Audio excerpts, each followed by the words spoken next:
Hey YouTube, I'm back with another 50-yard can bottom challenge. This time I'm going to be using my Gamo Swarm Hornet. This is a repeater. I've got 5 pellets loaded in a magazine already. I'm using H&N Field Target Trophy. They're a 14.66 grain pellet. They seem to be working really well. This gun is how it was when I bought it back in the end of March. Came with this plastic body scope. It's got the recoil reduction rail, which I don't know that it actually does anything. Anything else about it? Oh, and did I say this was remanufactured when I bought it. They had a special on the website, the Gamo sites where I ordered it directly from, and this gun was only all said and done with shipping, and they had a discount code, was $105 shipped here to Alaska. So I was super stoked. So let's see how this thing does with these cans.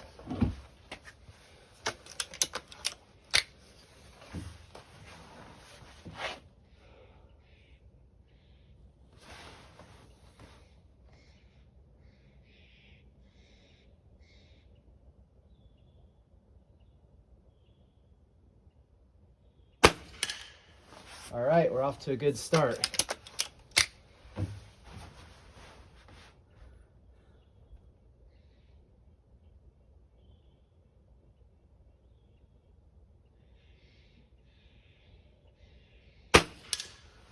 Okay.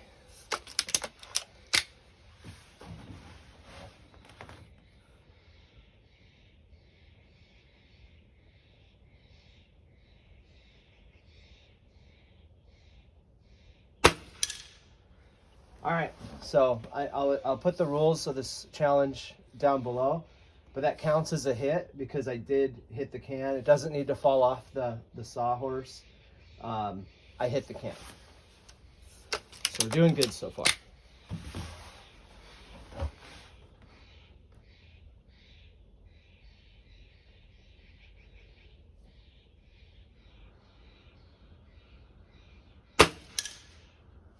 Man, I'm just tinging these. Huh.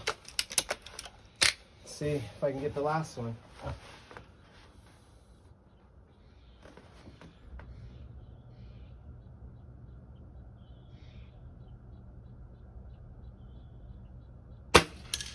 All right, all right.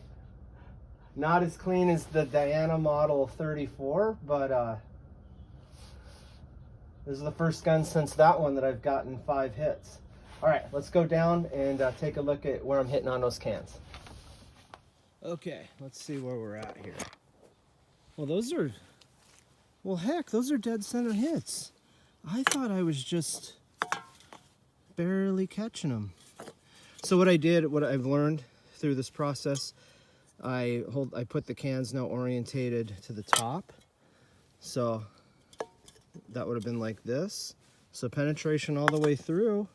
Well, that's funny, it didn't make them fly off. I wonder if how are these hits?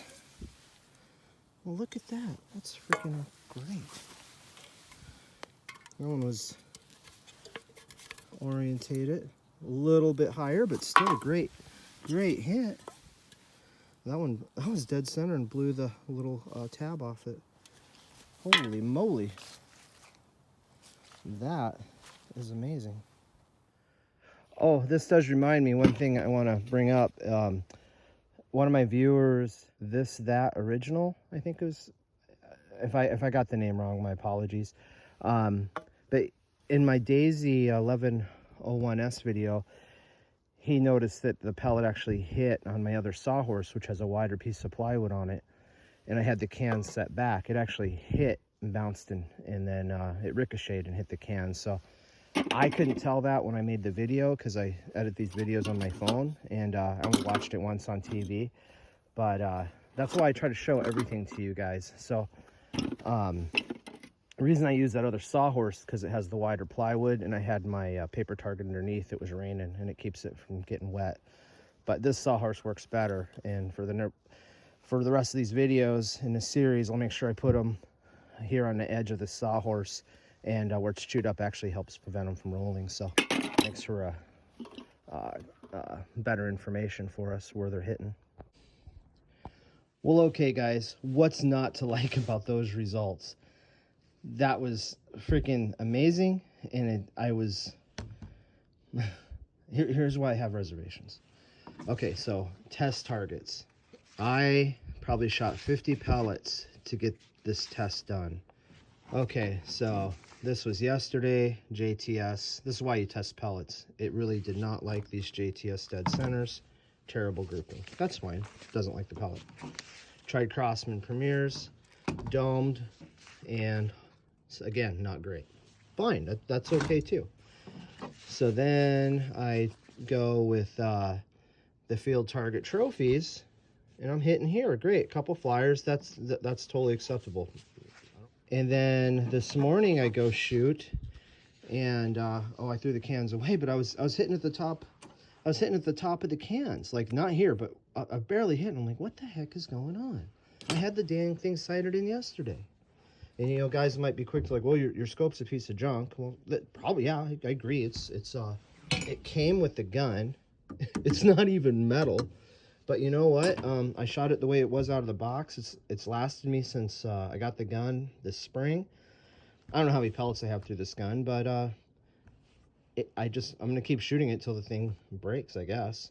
And I like it because it has a fine reticle to it. It's only a 4x, I think I don't even know. I have to look it up. It's a 4-power scope. I don't know what the other number is to it. I'd like to say 4x32. I don't know if that's accurate. So anyway, back to this. So I shoot, and I'm hitting down here. And that's a great group, but how in the heck did I go from that to this? And I'm shooting low, and I'm like, what's going on? So then I raised it, and I shot over here. I shot a 3-round group. Well, that's a nice little group, but it's over here, which is fine. But so then I adjust again. I'm hitting in the center, so great. And then, so this was my target when I decided to go.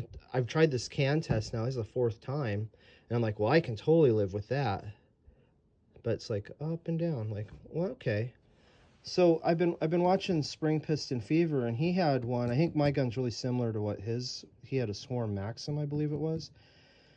And he got into real good details with this, and I was watching, and he was talking about these gas ram guns being affected by cold, and it's 40 degrees right now. It's chilly outside.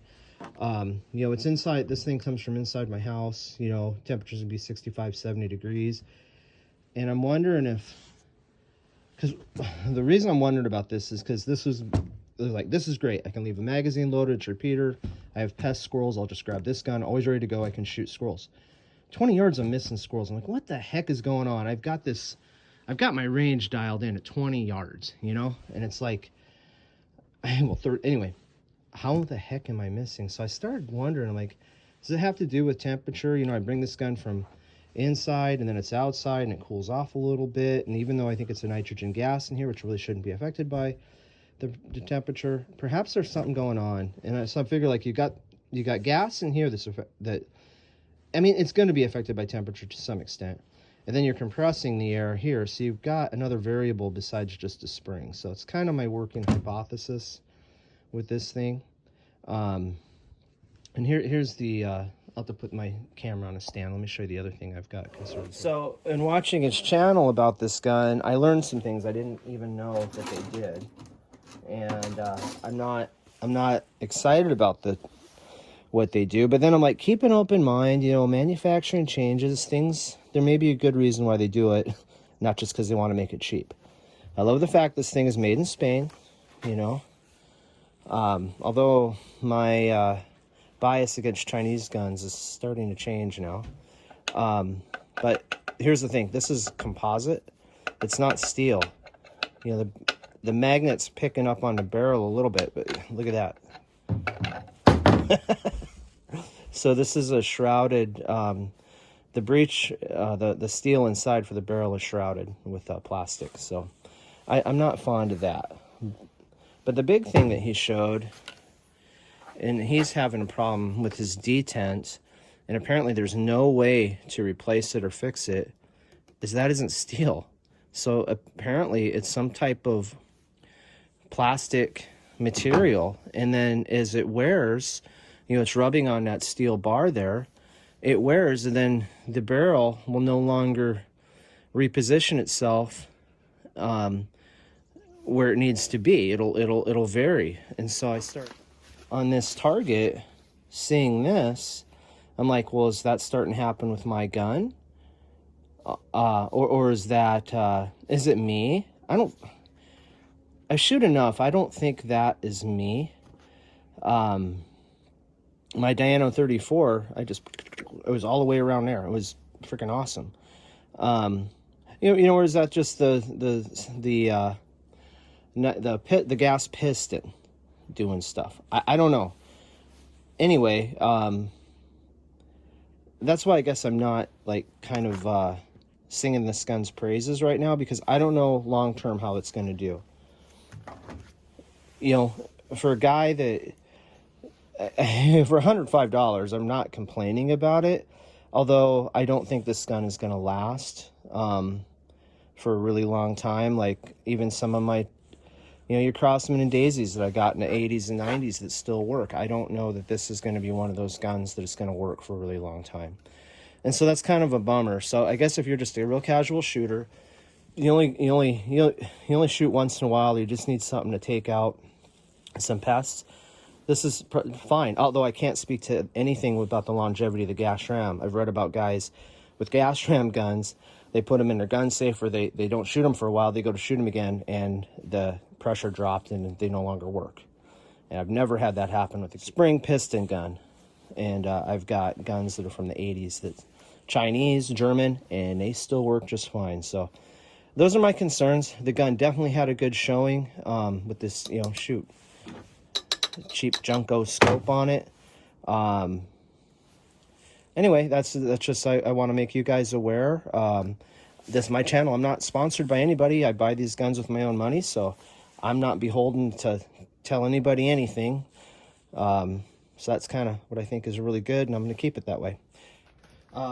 One thing that really annoys me about this gun is these magazines.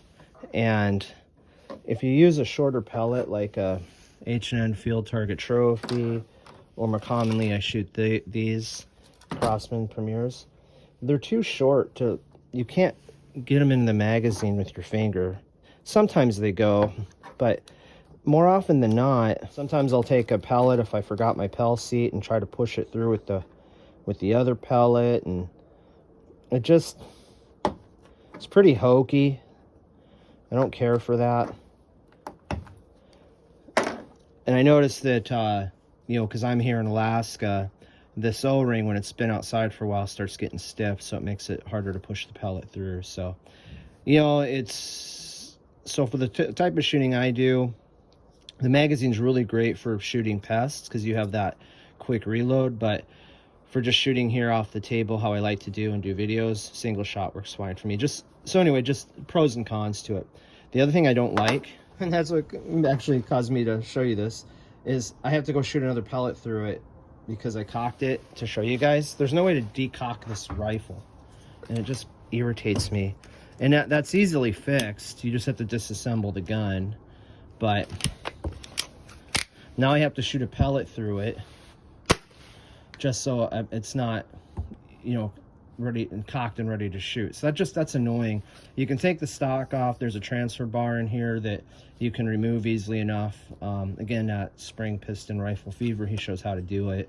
I'm going to do it on this because I want to be able to manually uncock it. Anyway, it's a minor thing, but just something I thought I'd make you aware of. So I guess this went from more being my gun challenge thing, where this one did get an A. I mean, 100%. It performed well, but just to show you, it's not, everything about it's not kind of a great influencer gun in a sense, you know. But just so you're aware. Anyway, that's all for now. Thanks for watching.